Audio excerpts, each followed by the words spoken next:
Puji Tuhan. Ya, pagi hari ini saya ingin menyampaikan kebenaran firman Tuhan yang saya beri judul Pujilah Tuhan, hai jiwaku. Ya, ini adalah bagian dari tema kita tentang mencari perkara-perkara yang di atas. Bagaimana kita mencari perkara di atas, salah satunya adalah memuji Tuhan. Dan kita katakan kepada jiwa kita, pujilah Tuhan, hai jiwaku. Saya mengajak kita membaca dari Mazmur pasal 103 ayat 1 sampai ayat yang kelima. Mazmur 103 ayat 1 sampai ayat yang kelima. Saya mengajak kita membaca bergantian ya. Ayat 1 saya baca, Bapak Ibu Saudara baca ayat yang kedua dan seterusnya. Mazmur 103 ayat 1, pujilah Tuhan hai jiwaku, pujilah namanya yang kudus hai segenap batinku. 2.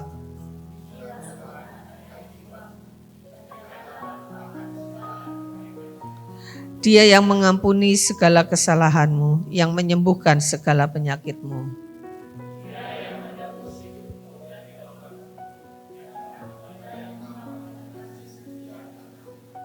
Dia yang memuaskan hasratmu dengan kebaikan sehingga masa mudamu menjadi baru seperti pada burung Raja Wali.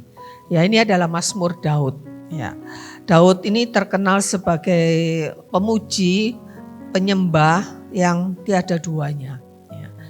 Dari 150 pasal di kitab Mazmur, ya, 73 pasal itu adalah Mazmur Daud.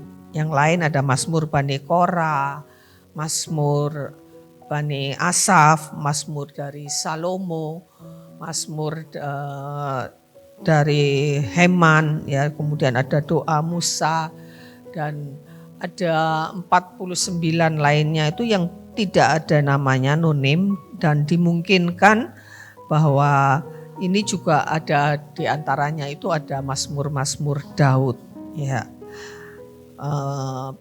Seorang hamba Tuhan, Pendeta Kris Manusama, ya, itu mengatakan semua kata-kata pujian, ya, untuk Tuhan itu sudah diborong semua oleh Daud, ya. Sehingga bagi kita ini kalau kita mengatakan mau kebesaran Tuhan apapun, semua itu sudah terungkap, ya, di dalam dari kehidupan Daud. Apakah itu yang tertulis ya di dalam kitab, di dalam Alkitab, ya, maupun yang tidak, itu semua katanya sudah diborong ya oleh Daud. Ya, ini menunjukkan bagaimana Daud itu betul-betul seorang penyembah, seorang pemuji, seorang pemazmur yang luar biasa. Dan kalau kita ada banyak lagu-lagu yang dikutip ya dari kitab Mazmur ini sebagai pujian pengagungan kepada Tuhan. Nah, kita melihat kalau tadi dikatakan di ayat 1, pujilah Tuhan hai jiwaku. Ya, pujilah Tuhan hai jiwaku.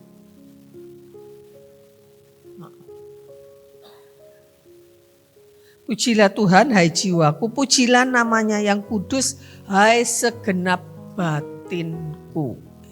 Segenap batinku. Dalam terjemahan bahasa Inggris dari King James itu dikatakan pujilah Tuhan hai jiwaku dan pujilah Tuhan hai segala sesuatu yang ada di dalamku. Artinya seluruh keberadaan kita, roh, jiwa, tubuh, pikiran, perasaan, kemauan kita, seluruhnya. Ini yang diungkapkan oleh Daud. Pujilah Tuhan hai seluruh yang ada di dalam hatiku, semua keberadaan kita ini yang Daud katakan ayo dibawa untuk memuji Tuhan.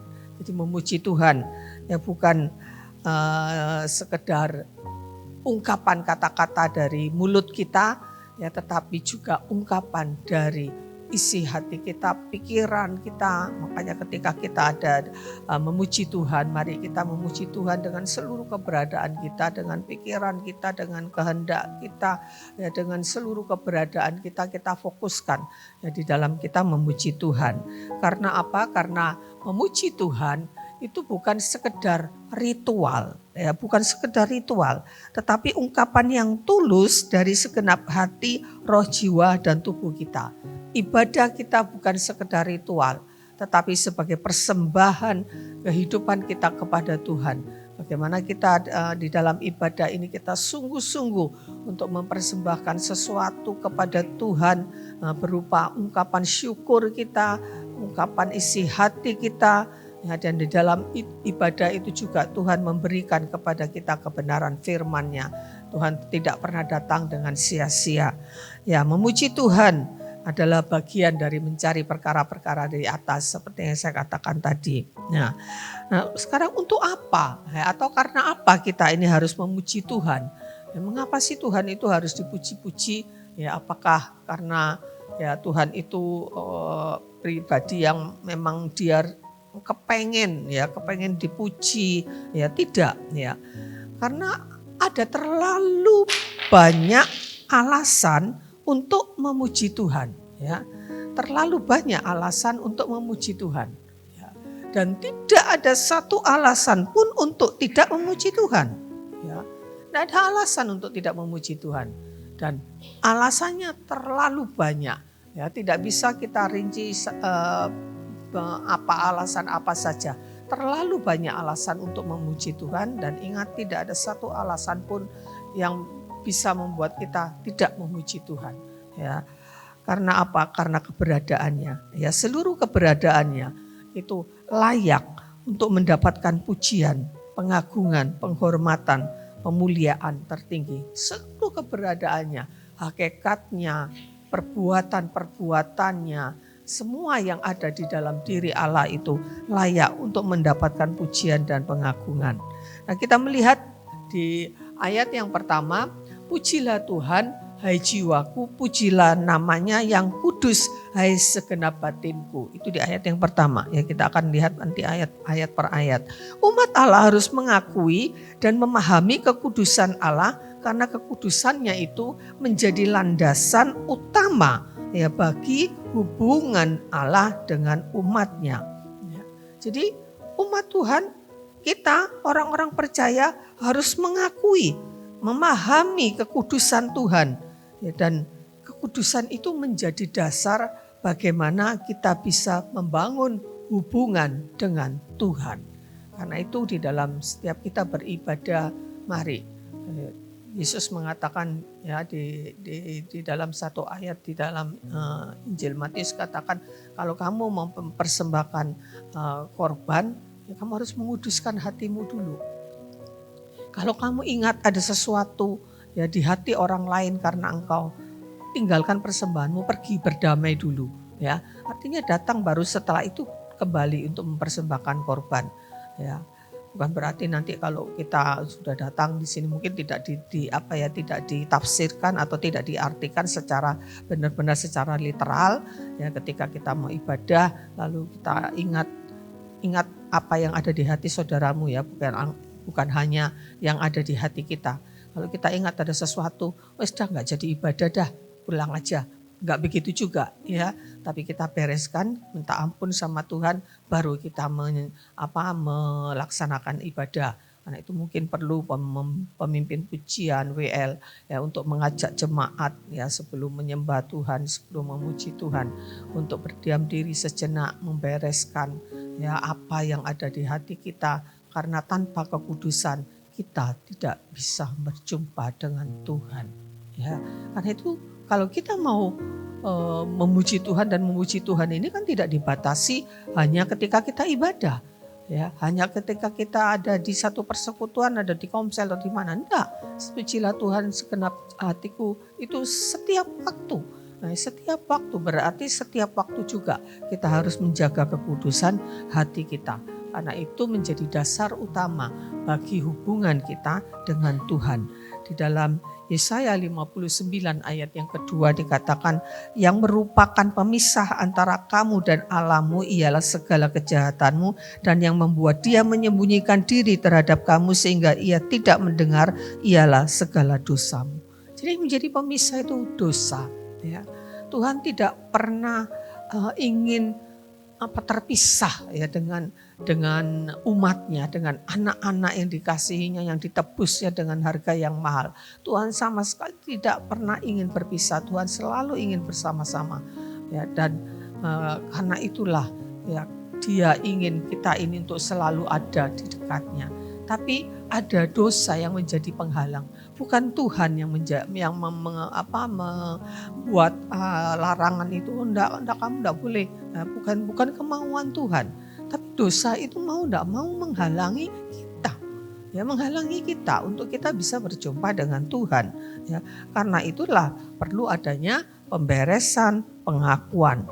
Seperti di 1 Yohanes 1 ayat 9 dikatakan, jika kita mengaku dosa kita, maka Ia adalah setia dan adil sehingga Ia akan mengampuni segala dosa kita dan menyucikan kita dari segala kejahatan kita.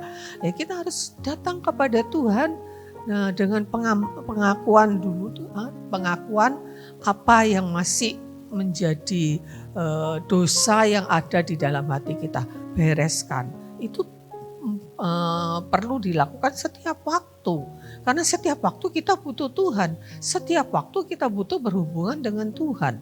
Karena itu jangan pernah simpan dosa, ya, jangan pernah simpan dosa, kepahitan, apapun itu, bereskan semuanya di hadapan Tuhan, ya, dan barulah kita bisa memuji Tuhan, barulah kita bisa datang kepada Tuhan. Seringkali kan kita perlu datang kepada Tuhan karena kebutuhan kita. Ya, kita butuh pertolongan Tuhan, kita butuh pimpinan Tuhan, kita butuh perlindungan Tuhan. Setiap kali kita datang kepada Tuhan, tapi kita tidak pernah peduli ya dengan hati kita, dengan kekudusan kita. Ya, tapi kita karena kita butuh pertolongannya. Apakah Tuhan berkenan? Ya, Tuhan itu Tuhan yang sangat baik kok. Ya, Tuhan yang tidak bisa diukur dengan kata-kata, semua kebaikannya. Ya, dengan kondisi yang seperti itu pun mungkin Tuhan menjawab doa kita. Ya, mungkin Dia bisa memenuhi segala permohonan kita, bisa saja ya, karena kedaulatan Tuhan. Ya. Tetapi itu sesungguhnya sesuatu yang melanggar gitu, melanggar etika, ya, melanggar etikanya. Harusnya kita datang kepada Tuhan itu dengan kekudusan. Ya, seperti kalau kita mau datang ya, atau diundang oleh presiden, mungkin ya kita diundang untuk datang menghadap kepadanya gitu ya. Nah, mungkin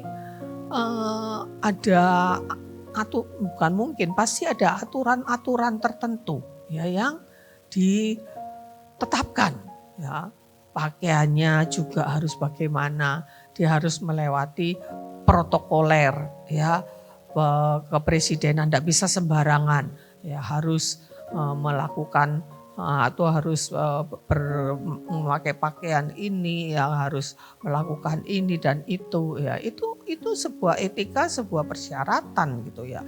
Dan kalau misalkan Bapak Presiden berkenan gitu menemui kita dengan tanpa kita memenuhi persyaratan, ya itu anugerah. Ya, Tuhan bisa berbuat seperti itu, Dia bisa beranugerah kepada kita dengan memberkati kita juga, dengan mengabulkan doa kita. Ya, tapi itu sudah melanggar etika, melanggar persyaratan. Ya, jadi mari kita datang kepada Tuhan, pujilah Tuhan, pujilah Tuhan, hai jiwaku, pujilah namanya yang kudus. Ya.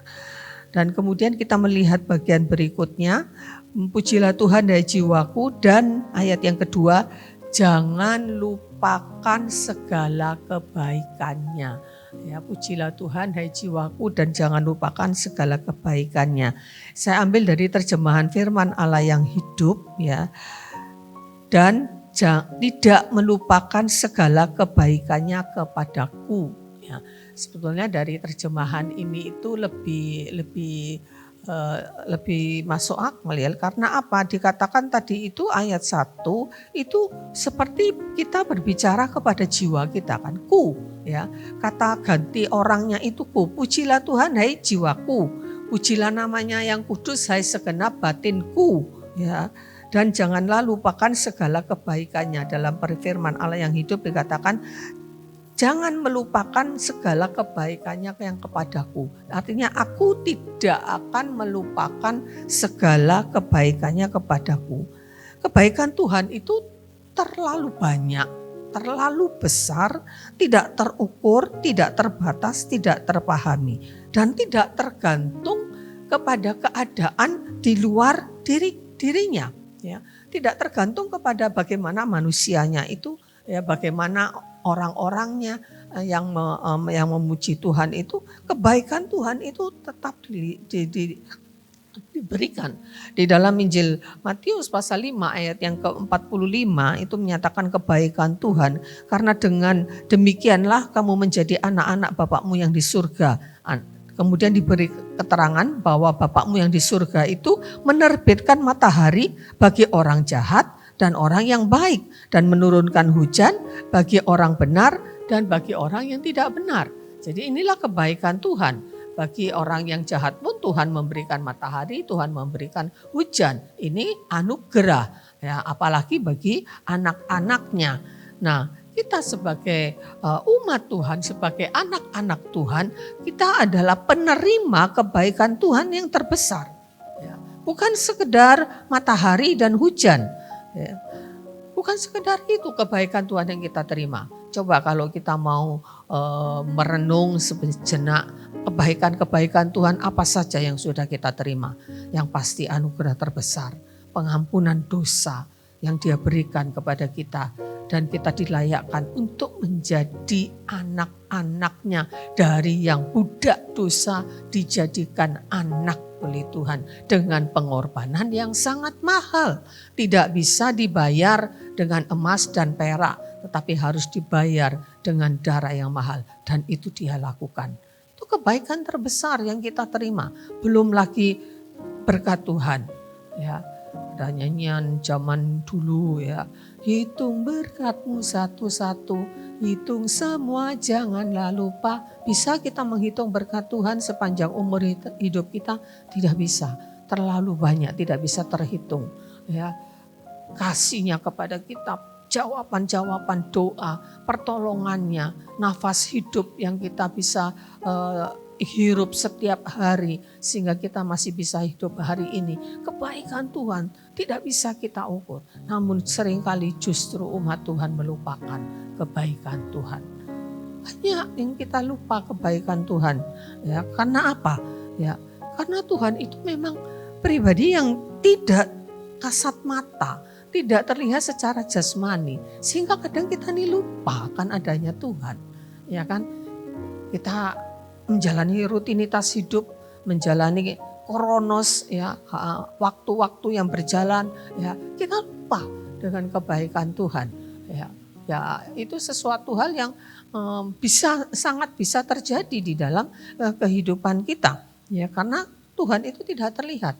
Kalau ada seseorang yang berbuat baik kepada kita dan kita bisa melihatnya, kita sering bisa berjumpa, ya tentu kita tidak akan pernah lupa. Apalagi kebaikan seseorang yang begitu sangat luar biasa besar. Misalkan ada orang yang sampai rela berkorban untuk kita, menyelamatkan nyawa kita dari kecelakaan misalkan.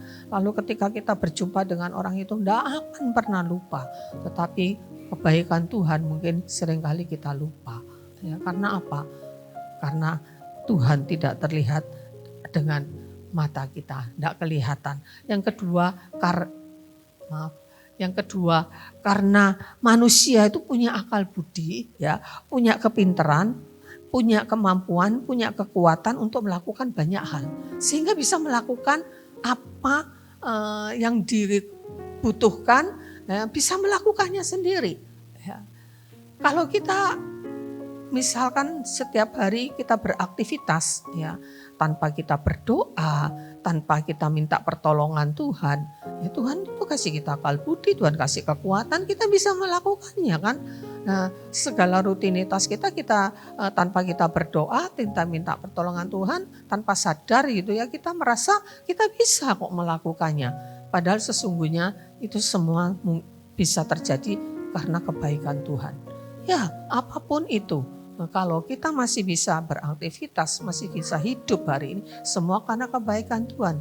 Tapi karena kita punya kemampuan untuk itu dan kita melakukannya sendiri, tidak ada Tuhan di samping kita yang membimbing kita, tidak ada Tuhan yang terlihat, ya kita melakukan segala sesuatu dengan upaya kita sendiri. Kita mungkin dengan kekuatan fisik ya kita bisa melakukan banyak hal, ya kita bisa mengangkat barang yang berat sekalipun ya dengan kekuatan fisik kita bisa memecahkan problema yang sedang kita hadapi, ya yang sekolah bisa memecahkan soal-soal ujian, soal-soal yang harus dihadapi ya bisa karena punya kepintaran, punya akal budi ya, dan kita tidak melihat ada siapa-siapa di samping kita melakukannya sendiri ya, seringkali kita akhirnya menjadi lupa dengan kebaikan Tuhan.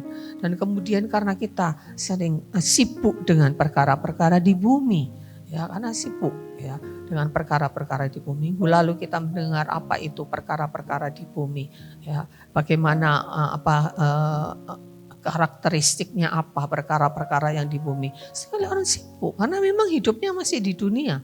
Ya memang bisa dipahami gitu. Tetapi firman Tuhan jelas mengatakan, jadi tema kita jadi dalam Kolose 3 ayat 1, carilah perkara-perkara yang di atas di mana Kristus ada. Jangan mencari dan memikirkan perkara-perkara yang di bumi. Jadi sekalipun kita ada di bumi ya, yang kita pikirkan adalah perkara-perkara di atas. Nah, kita masih bekerja di bumi ini untuk pemenuhan kebutuhan kita, tetapi fokus kita adalah di dalam mencari di dalam menjalankan pekerjaan kita, di dalam menjalankan aktivitas kita. Itu endingnya atau goalnya adalah untuk perkara-perkara yang di atas. Dan sekali ini terlupakan, sibuk ya. Setiap hari bangun tidur sudah sibuk dengan banyak pekerjaan, dengan banyak aktivitas yang sudah menunggu kita, sehingga akhirnya kita lupa ya untuk akan kebaikan Tuhan. Karena itu mari jangan kita melupakan kebaikan Tuhan. Kalau kita melupakan kebaikan Tuhan ya, akhirnya kita lupa bersyukur ya. Ya kan, kalau kita tidak menyadari ada kebaikan Tuhan, kita lupa bersyukur. Padahal firman Tuhan dalam 1 Tesalonika 5 katakan mengucap syukurlah senantiasa. Ya, mengucap syukur di dalam segala hal, suruh mengucap syukur. Nah kalau kita nggak paham atau kita tidak mengerti tentang kebaikan Tuhan, bagaimana kita bersyukur? Ya, yang ada kita akhirnya kecewa. Ya, kenapa? Lupa bersyukur akhirnya kecewa. Karena doa tidak dijawab, ya, lupa kebaikan Tuhan. Yang dihadapi adalah kesulitan. Ya, ketika kita sedang berhadapan dengan kesulitan, ya, kita lupa kebaikan-kebaikan Tuhan di waktu-waktu yang lalu. Ya, lupa bersyukur, kecewa akhirnya bersungut-sungut dan akhirnya bisa memberontak. Contoh nyata bangsa Israel. Ya, bangsa Israel begitu mereka lolos ya dari laut Teberau itu, mereka bisa menyeberang di tengah-tengah kekeringan, dan bagaimana pasukan Firaun dengan seluruh pasukannya mereka tertimbun oleh air dan mereka lolos dari kejaran Firaun dan mereka bisa menyeberang laut Teberau itu ya dengan mudahnya di tengah-tengah kekeringan. Tidak lama setelah itu mereka bersungut-sungut ketika mereka di Mara tidak menemukan air. Ya, sangat mudah melupakan bangsa Israel. Berulang kali dalam 1 Korintus 10 dikatakan telah berulang kali mereka bersungut-sungut kepada Tuhan, bahkan sampai memberontak kepada Tuhan. Ya, tidak ada makanan bekal sudah habis, Tuhan kirim mana. Mereka masih bersungut-sungut lagi minta daging. Mereka bersungut-sungut lagi, mereka berpikir lebih baik balik ke Mesir. Mereka bisa menikmati makanan ya tanpa sulit. Ya, ada mereka membayangkan kalau mana itu kan mereka rutinitas yang mereka makan yaitu. Ya, padahal ya kalau di Mesir mereka bisa menikmati ada bawang merah, ada semangka, ya ada macam-macam makanan yang bisa nikmati. Bersungut-sungut dan memberontak kepada Tuhan, mereka beralih kepada berhala-berhala. Sampai Tuhan membinasakan semua orang-orang Israel yang keluar dari Mesir, ya, yang masuk ke tanah perjanjian hanya keturunan-keturunan mereka yang lahir di padang gurun. Ini kalau melupakan kebaikan Tuhan. Jadi mari Bapak Ibu Saudara yang dikasihi Tuhan, ingatlah selalu ya, saat-saat Tuhan menolong kita di masa-masa yang lalu, pasti ada terlalu banyak yang seringkali kita lupa. Ya, jadi mari kita selalu ingat, kita tanamkan seperti kita menanamkan kita membangun monumen-monumen di dalam pikiran kita, itu monumen kebaikan Tuhan. Ya, kalau kita lihat di satu kota ada monumen di Jakarta ada monumen, ada patungnya Jenderal Sudirman, itu karena mengingat ya perjuangan ya dari Jenderal Sudirman. Ya, mari kita bangun monumen-monumen di dalam pikiran kita ya, bahwa Tuhan pernah menolong saya dalam hal ini, Tuhan pernah membuat mujizat dalam hidup saya dalam hal ini. Ya, maka itu akan terus mengingatkan kita akan kebaikan-kebaikan Tuhan. Dan kita masuk di ayat yang ketiga bagian A. Dia yang mengampuni, tadi pujilah Tuhan ya, tetap ya, pujilah Tuhan hai jiwaku ya, pujilah Tuhan hai segenap batinku dan seterusnya. Kemudian ayat yang ketiga bagian A, dia yang mengampuni segala kesalahanmu. Dalam terjemahan terjemahan baru itu ditulismu, jangan lupakan segala kebaikannya ya. Dia yang mengampuni segala kesalahanmu ya. Tetapi di dalam firman Allah yang hidup itu dikatakan dia yang mengampuni segala kesalahanku ya. Ini lebih mengena kepada diri kita sendiri.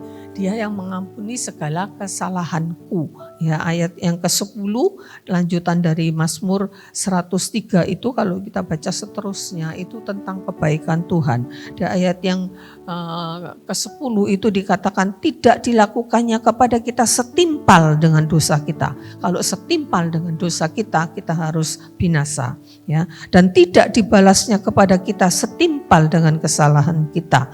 Tetapi setinggi langit di atas bumi, demikian besarnya kasih setianya atas orang-orang yang takut akan Dia.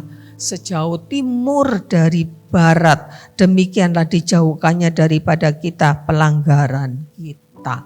Ya, sejauh timur dari barat dijauhkannya pelanggaran kita. Di Yesaya 1 ayat 9 ayat 18 dikatakan, baiklah kita berperkara firman Tuhan, sekalipun dosamu merah seperti kirmisi akan menjadi putih seperti salju, sekalipun berwarna merah seperti kain kesumba akan menjadi putih seperti bulu domba. Jadi Tuhan dikatakan Dia yang mengampuni segala kesalahanku. Mengampuni sejauh mana?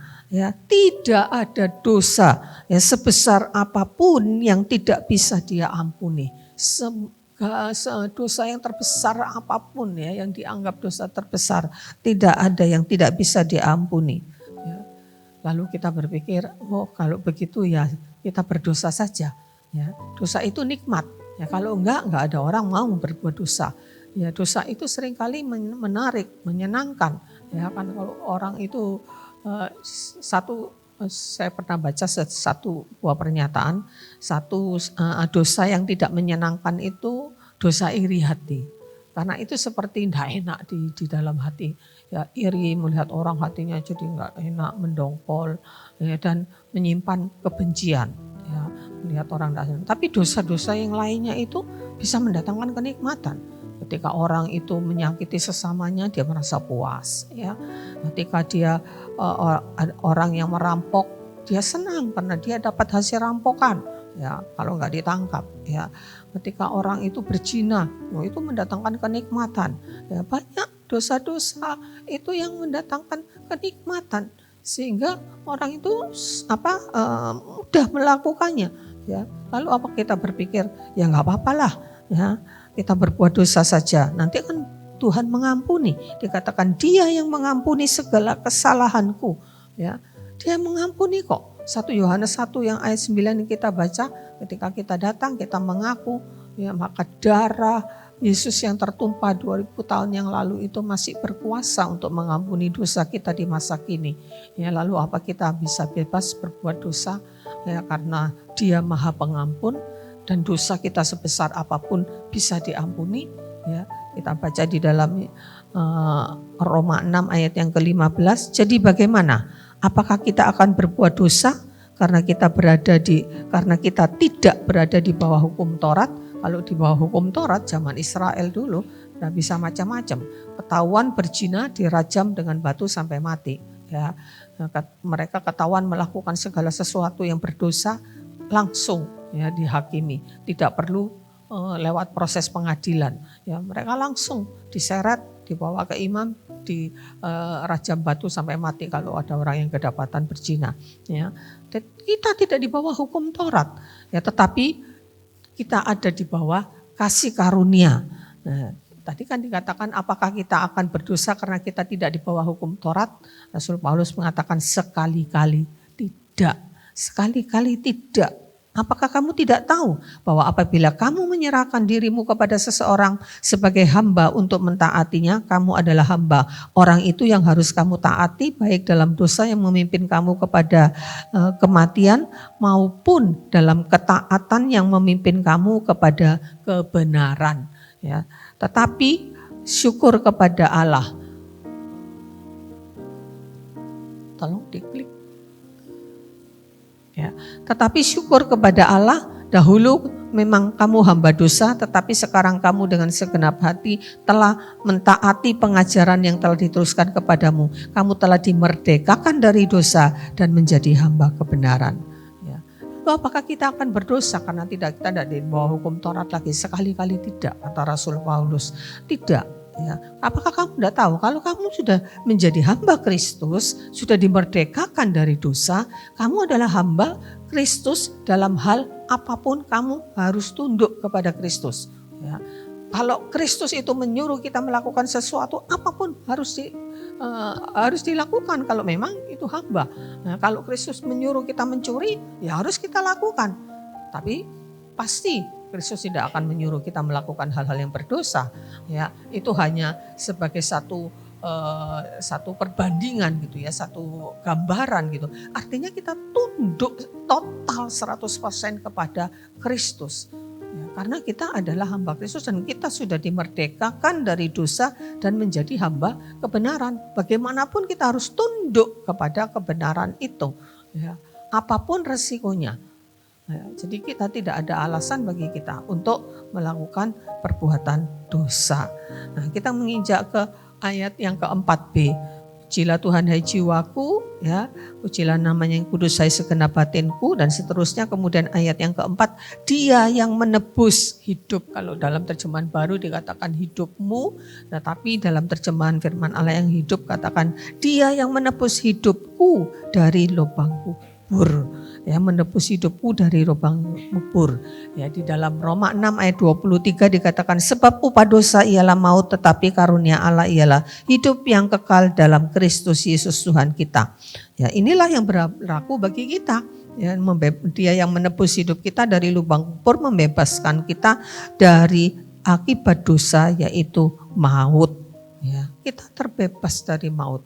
Ya, kita hanya harus mati satu kali, ya, tapi kita tidak akan mati setelah kita mati meninggalkan tubuh ini. Ketika Kristus bangkit, ketika Kristus datang yang kedua kali, kita akan dibangkitkan dan kita tidak akan mati, masuk di dalam penghukuman kekal mati selama-lamanya. Tidak, ya. Kalau kita melakukan apapun yang ada di dalam dosa-dosa yang masih kita perbuat di dalam dunia ini, kita percaya kasih karunia Tuhan itu lebih dari dosa kita. Ya, sedalam apa kita jatuh, ya, lebih dalam tangan Tuhan yang akan meraih kita untuk mengampuni. Tadi katakan sejauh timur dari barat demikian dijauhkannya dosa kita. Ya, setinggi langit dari bumi demikianlah dijauhkannya segala pelanggaran kita.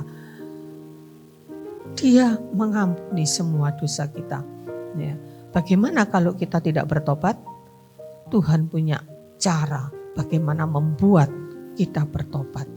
Anak yang bungsu itu, ya, dia sudah meninggalkan orang tuanya, dia sudah menghabiskan harta orang tuanya. Ya, bagaimana caranya supaya dia kembali? dia harus sampai makan makanan babi. Tuhan buat sedemikian sampai dia bertobat kembali kepada ayahnya. Itu gambaran manusia, ya. Jadi jangan bermain-main dengan dosa, ya. Jangan bermain-main dengan dosa. Jangan pikir kita ya enggak apa-apalah kita berdosa, ya. Toh ada pengampunan dari Tuhan. Toh Tuhan bisa mengampuni. Nanti kita kalau mau mati kita mengampuni. Ya kalau kita tahu kapan kita mati. Ya enggak ada orang yang tahu ya kapan kita mati kecuali beberapa orang, ya seperti Rasul Paulus yang diberitahu oleh Tuhan ya bahwa ajalnya sudah dekat. Petrus dikasih tahu, Musa dikasih tahu oleh Tuhan bahwa kamu akan mati, segera meninggalkan dunia ini. Tapi kita tidak tahu, ya. Jadi jangan bermain-main dengan dosa dengan pikirkan kita masih bisa ada kesempatan untuk bertobat, ya. Kita tidak tahu, ya. Dan kalau kita tidak bertobat, Tuhan punya cara untuk bagaimana membuat kita bertobat. Pada jemaat di Korintus, Rasul Paulus mengatakan, biarlah mereka dibinasakan tubuhnya. Sampai dibuat binasa tubuhnya, ya, asal jiwanya diselamatkan. Ya, Tuhan bisa buat banyak cara untuk membuat orang itu bertobat. Karena anugerahnya lebih besar daripada dosa kita. Ya. Dan jangan mempermainkan anugerah Tuhan. Oh, anugerah Tuhan kan besar. Tuhan pasti mengampuni saya. Ya harus dicambuk kalau tidak mau bertobat. Anak yang dikasihi itu dalam Ibrani 13 dicambuk, dihajar, disesah. Ya, karena kasih Allah tidak akan dibiarkan. Ya, kalau tidak mau bertobat, dikasih peringatan tidak mau bertobat, dicambuk oleh Tuhan, disesah, sampai bagaimana caranya dia bertobat. Ya, jadi jangan bermain-main dengan dosa karena dia sudah menebus hidup kita dari lubang kubur. Ya, Tuhan punya kedaulatan ya untuk memperlakukan hidup kita ini seperti apapun. Itu kedaulatan Tuhan dan dia sangat berkuasa untuk berbuat apapun atas hidup kita. Ya, jadi jangan bermain-main karena dia sudah mengampuni segala dosamu dan menebus hidup kita dari lubang kubur. Kemudian kita lanjut di ayat yang ketiga bagian B. Dia yang menyembuhkan segala penyakitku, ayat 3 bagian B. Ini ia dihina, ya, ia dihina dan dihindari orang. Ya, ini dari ya, kitab Yesaya, ya, kitab Yesaya pasal 53. Yang saya lupa mencantumkan di sini. Ia dihina dan dihindari orang, seorang yang penuh kesengsaraan dan yang bisa menderita kesakitan. Ia sangat dihina hingga orang menutup mukanya terhadap dia dan bagi kita pun dia tidak masuk hitungan. Kemudian di ayat yang keempat dari Yesaya 53, tetapi sesungguhnya penyakit kitalah yang ditanggungnya dan kesengsaraan kita yang dipikulnya, padahal kita mengira dia kena tulah, dipukul dan ditindas Allah. Ya. Jadi Tuhan mati di kayu salib untuk menanggung segala penderitaan kita. Ya, dan yang terutama, ya, yang terutama dan pasti itu adalah penyakit dosa. Ya. Karena ini yang paling berat, yang tidak bisa disembuhkan oleh siapapun kecuali oleh darah Kristus. Ini penyakit dosa. Ya. Penyakit-penyakit tubuh yang lain apakah Tuhan akan sembuhkan? Tergantung Tuhan, kedaulatan Tuhan. Ya, tidak selalu disembuhkan juga, ya. Jadi jangan berpikir waduh Tuhan tuh bilurnya menyembuhkan segala apa ada lagu bilurnya sungguh heran gitu ya. Pokoknya segala penyakit. Tapi faktanya ada banyak orang yang meninggal karena sakit, ya. Hamba Tuhan juga ya meninggal karena sakit, ya. Karena apa? Ya tidak semua penyakit tubuh itu ya Tuhan sembuhkan. Yang Tuhan yang terutama yang terberat, yang paling sulit dan tidak mungkin disembuhkan oleh siapapun, itu Tuhan yang bekerja. Ya. Lalu selebihnya apakah? Oh kalau gitu selebihnya itu urusan dokter, ya urusan tenaga medis. Bukan begitu juga. Ya karena apa? Kita seringkali menghadapi sakit penyakit ya karena memang kerusakan alam, ya kerusakan bumi, ya virus di mana-mana. Ini lagi berkembang isu tentang virus ya yang menakutkan ya bagi manusia, menakutkan, ada berbagai macam hal ya yang sekarang ini kan kita bisa melihat Ya, bedanya dengan 10 tahun yang lalu lah, ya. Atau apalagi 20 tahun yang lalu, 30 tahun, 40 tahun yang lalu, enggak ada virus macam-macam, ya. Kita mengalami ketika Covid ya 2020, 2021 ya, mengalami bagaimana merenggut nyawa ya, bukan hanya orang-orang yang tidak beriman, ya. Dari jemaat kita ada beberapa yang kena imbasnya. Ya, bukan berarti Tuhan tidak mengasihi, tidak. Yang Tuhan kasihi itu terutama adalah roh kita yang Dia selamatkan ya dengan pengorbanan. Lalu penyakit kita bilur-bilurnya itu menyembuhkan penyakit dosa yang terutama, ya penyakit dosa. Ya penyakit secara tubuh, kedaulatan Tuhan. Minta kepada Tuhan, tidak ada salahnya. Kita minta kuasa kesembuhan, tapi kita tidak ada jaminan. Dalam nama Yesus sembuh. Ya. Kenyataannya ada hamba Tuhan yang mendoakan orang dalam nama Yesus sembuh. Ternyata besoknya dipanggil Tuhan. Ya. Karena itu adalah kedaulatan Tuhan. Dan kadangkala penyakit itu dipakai oleh Tuhan. Tidak selalu ya. Tidak selalu sebagai sebagai sarana ujian dan hukuman Tuhan. Bisa dipakai oleh Tuhan. Tapi jangan kita menghakimi kalau ada orang sakit lalu tidak sembuh-sembuh. Oh ini pasti berdosa. Ya seperti sahabat-sahabat Ayub yang berpendapat bahwa pasti Ayub ini berdosa. Kalau tidak mungkin dia mengalami nasib seperti itu. Kita tidak bisa menghakimi.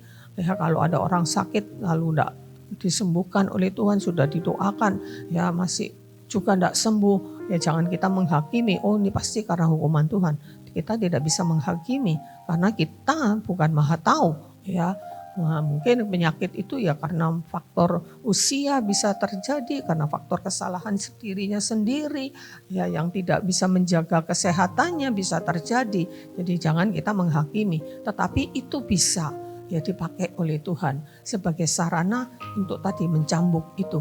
Kan mencambuk kan tidak dalam arti secara hurufiah, secara literal. Tuhan menyesah, Tuhan mencambuk anak yang dikasihinya. Karena kan Tuhan tidak kelihatan. Tapi lewat berbagai hal. Salah satunya bisa lewat penyakit. Ya, tapi jangan kita juga merasa tertuduh. Aduh kalau sudah sakit lalu kita merasa terintimidasi. Dosa apa ya saya ya? Dosa apa ya saya ya? Ya. Kalau memang kita ada dosa ya bereskan. Ya, kalau memang kita menyimpan dosa, ya bereskan. Bisa jadi itu karena kesalahan kita, ya bereskan. Ya, tapi kalau kita tidak ada dosa, jangan terintimidasi. Ya, kalau kita sakit, ya mengucap syukur tetap dalam segala hal. Ya, toh tubuh ini fana. Ya, kita sakit, ya kita akhirnya dipanggil Tuhan, ya bukan karena penyakitnya. Karena waktunya Tuhan gitu ya. Jadi tidak ada penyakit yang bisa membawa kita kepada kematian. Kematian itu adalah waktunya Tuhan untuk memanggil anaknya. Ya. Lewat penyakit bisa terjadi. Jadi hanya sarana ya, tetapi bukan karena penyakit itu. Ada orang yang kalau belum waktunya dipanggil Tuhan, sakit seberat apapun dia bisa tidak mati ya. Tapi ada orang yang juga tanpa sakit ya bisa meninggal, bisa terjadi. Jadi mari kita melihat ini dengan sudut pandang kebenaran firman Tuhan. Ya, kalau dikatakan Dia yang menyembuhkan segala penyakitku, kita imani ya bahwa penyakit dosa itu adalah seperti satu penyakit. Ya, gambaran kusta itu juga di dalam Perjanjian Lama itu merupakan metafora dari dosa gitu ya. Jadi dosa itu adalah penyakit terberat yang tidak bisa ada satu manusia pun yang bisa menyembuhkannya kecuali darah Kristus, dan itu yang Tuhan sembuhkan hingga kita menjadi betul-betul bisa menjadi orang yang benar-benar kudus. Jangan pikir saya kan manusia ya, saya masih penuh dengan kelemahan. Gak mungkin bisa lepas dari dosa ya. Itu karena kita kompromi. Tapi mari kita mengimani bahwa darah Kristus sudah menyucikan kita dari segala dosa kita. Amin. Kita bisa hidup kudus tanpa dosa. Amin. Amin. Kita bisa hidup kudus tanpa dosa.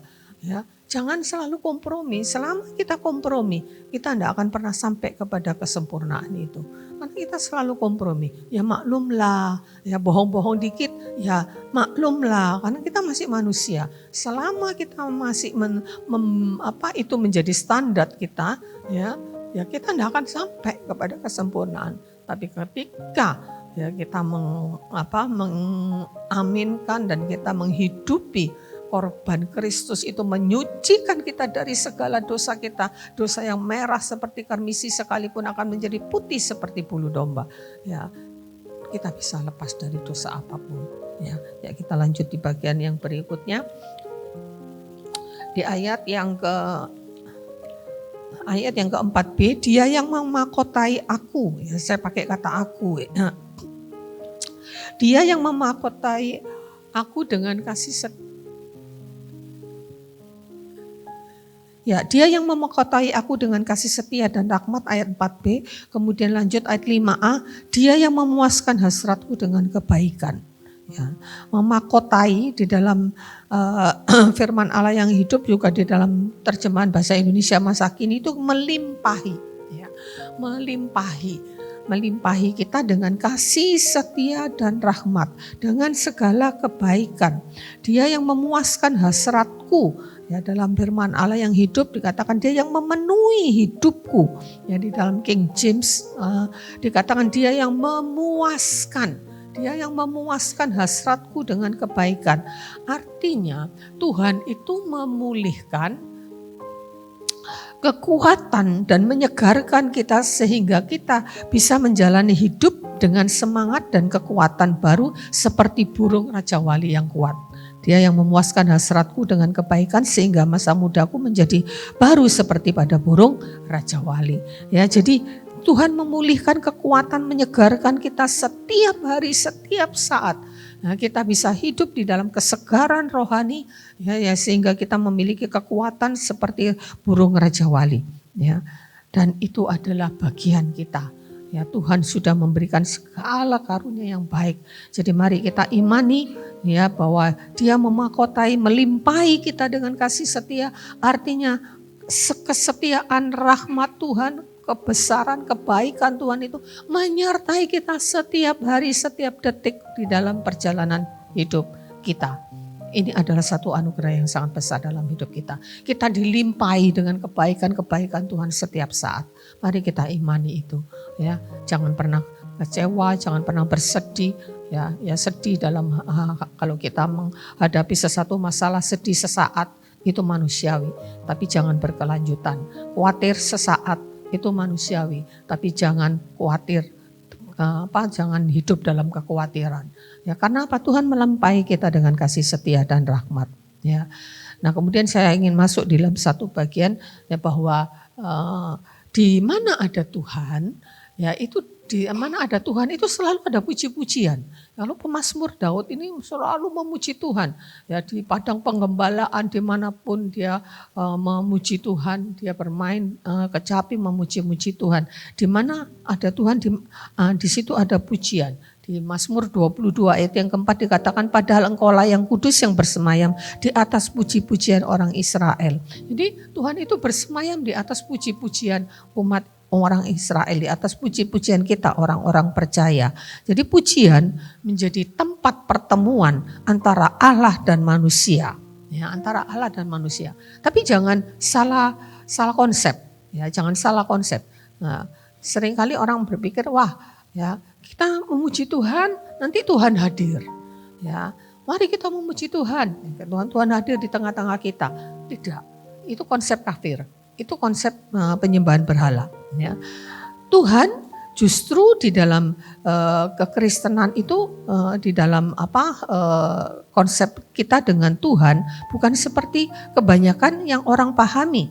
Saat memuji, ia hadir. Ini konsep penyembahan berhala yang dewanya baru hadir, Tuhannya baru hadir ketika disembah-sembah, diberi sesajen, ya diberi persembahan, ya lalu Tuhan hadir. Tidak, ya. Tetapi sebaliknya Allah kita itu sebaliknya tidak seperti itu, ya. Bahwa Allah kita Ya, itu di mana dia hadir, ya. Di mana dia hadir, di situ otomatis ada pujian dan penyembahan. Ya. Di mana dia hadir, pasti ada puji-pujian. Kalau umatnya tidak memuji Tuhan, kita percaya, ya, di sini sebelum ibadah dimulai, sebelum puji-pujian dinaikkan, Tuhan sudah hadir. Amin. Amin. 2-3 orang berimpun, ya, Tuhan tidak ada orang pun, Tuhan itu maha hadir memang. Tapi di dalam persekutuan orang-orang percaya, dia hadir istimewa. Ya, dia tidak sekedar maha hadir, tapi dia hadir istimewa. Dia hadir. Ya, sebelum kita menyembah Tuhan, dia hadir. Ya, ada 2-3 orang berimpun, dia hadir. Ya. Dan di mana dia hadir, disitulah kita memuji Tuhan karena kehadiran Tuhan. Jangan dibalik, karena kita memuji Tuhan lalu dia hadir. Itu konsep berhala. Ya. Tapi di mana ada Tuhan, di situ ada puji-pujian. Ya. Di situ ada penyembahan kepada Tuhan. Ya, disitulah orang itu ada pujian kepada Tuhan. Kalau umatnya tidak memuji Tuhan, ya, kalau orang-orang percaya tidak memuji Tuhan, ada berlaksa-laksa malaikat yang tidak kita lihat yang memuji Tuhan. Di takhta Allah itu berlaksa-laksa malaikat sujud menyembah di hadirat Tuhan, ya, dan mereka memuji-muji Tuhan. Bahkan di Mazmur 98 ayat 8 itu dikatakan sungai-sungai, gunung-gunung bertepuk tangan bersorak-sorai. Yesaya 55 ayat 12, gunung-gunung dan bukit-bukit, pohon-pohon pun bertepuk tangan. Ada lagunya kan, dan gunung-gunung pun bersorak-sorai memuji Dia, dan pohon-pohon pun bertepuk tangan memuji Dia. Kalau kita tidak memuji Tuhan, ada terlalu banyak yang bisa memuji Tuhan. Ya tentu ini bahasa kiasan gitu ya. Kita tidak bisa melihat ada pohon bertepuk tangan, ya, ada pohon tidak punya tangan. Tapi ini bahasa kiasan bahwa kalau kalau manusia tidak memuji Tuhan, ada terlalu banyak. Ya, bahkan ketika Yesus masuk ke Yerusalem, Yesus mengatakan kalau mereka tidak memuji Tuhan, kan ada banyak orang memuji Tuhan, hosana, ada yang mencela gitu ya. Mereka itu bikin ribut, mungkin kok begitu. Tuhan Yesus katakan, ya kalau mereka tidak memuji Tuhan, batu-batu bisa memuji Tuhan. Ya, batu-batu itu bisa bersorak. Ya, dan ada banyak hal yang bisa memuji Tuhan. Jadi apalagi kita sebagai manusia, jangan kita kalah dengan benda-benda mati. Ya. Nah, bagian yang terakhir bahwa pujian itu bukan hanya tindakan liturgis, tetapi harus menjadi gaya hidup. Ya, jadi bukan sekedar upacara, bukan sekedar tata ibadah. Ya, tidak, tetapi pujian itu harus menjadi gaya hidup yang menempatkan Allah sebagai pusat kehidupan kita. Jadi gaya hidup kita memuji Tuhan tidak harus dengan nyanyian, ya. Tidak harus kita selalu menyanyi, di mana-mana menyanyi, tapi harus ada pujian syukur, mengucap syukur senantiasa, ya, mengucap syukur dalam segala hal, ya, berdoa setiap waktu. Ya, itu wujud pujian kita kepada Tuhan, dan ini harus menjadi gaya hidup. Dan untuk menjadi gaya hidup itu harus dibangun. Ya, tidak bisa dengan sendirinya, harus kita bangun, kita usahakan. Ya, selalu ingat Tuhan di dalam setiap apapun. Kita lagi di mana, ingat Tuhan. Ya, kita lagi menikmati pemandangan alam, ingat kebesaran Tuhan di situ. Ya, dan itu harus menjadi gaya hidup kita. Dan puji-pujian itu akan membuat hidup kita itu ada di dalam pengakuan akan kekudusan Tuhan.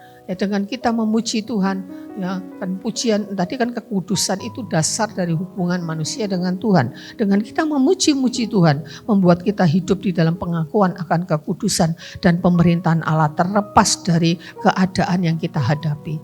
Jadi memuji Tuhan tidak tergantung dari keadaan kita. Ada lagu dulu juga, kalau hari mendungku menyanyi, itu ya ungkapan ketika jiwa kita sedang tidak nyaman, kita tetap memuji Tuhan. Ya, dan yang terakhir bahwa puji-pujian itu membuat hidup kita hidup di dalam kekudusan. Kita seperti mengenakan pakaian kekudusan, karena tanpa kekudusan tidak seorang pun bisa memandang Tuhan.